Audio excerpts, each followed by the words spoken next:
आपको एक ऐसी मशीन दिखाते हैं जिसे देखने के बाद आप ये कहने पर मजबूर हो जाएंगे कि ये मशीन सबसे अलग है। क्या आपने कभी ऐसी मशीन को देखा है जो समंदर के अंदर केबल डालने का काम करती हो? अगर आपने ऐसी मशीन नहीं देखी तो आइए हम आपको ये मशीन दिखाते हैं जिसकी मदद से समंदर के अंदर केबल बिछाने का अमल जारी है। आपको बताते चलें कि हमारा टेलीफोन पर किसी दूसरे से बात करना भी इसी केबल की वजह से ही मुमकिन हो पाता है। इस केबल की लंबाई 5000 किलोमीटर तक होती है, जिसको ये मशीन समंदर के अंदर बिछाती है। हकीकत यह है कि आप फेसबुक पर कोई तस्वीर या यूट्यूब पर कोई वीडियो लगा सकते हैं और लोग इसे दुनिया में कहीं भी देख सकते हैं।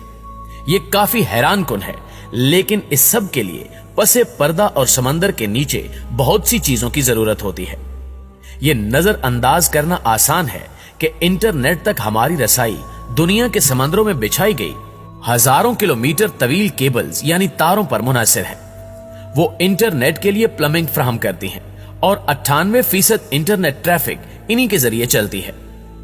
इंटरनेट की केबल के अंदर बारीक तारें होती हैं और ये ऑप्टिकल रेशों की तरह होती हैं, जिनमें आदादो शुमार रोशनी की तरह सफर करते हैं, ऐसे जैसे बालों में तनाव पैदा होता है। हर केबल में इन बहुत सी बारीक तारों या रेशों को महफूज रखने के लिए हिफाजती कोटिंग की मजीद परतें रखी जाती हैं।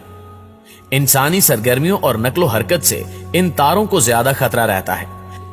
जिन समंदरों में माहीगीर जाल डालकर मछलियां पकड़ते हैं, वहां ऐसे मसाइल अक्सर पेश आते रहते हैं। 2016 में आइसलैंड का आर्जी तौर पर इंटरनेट का राब्ता बाकी दुनिया से मुनक़ता हो गया था, जब एक बहरी जहाज के लंगर से तारें टूट गई थी।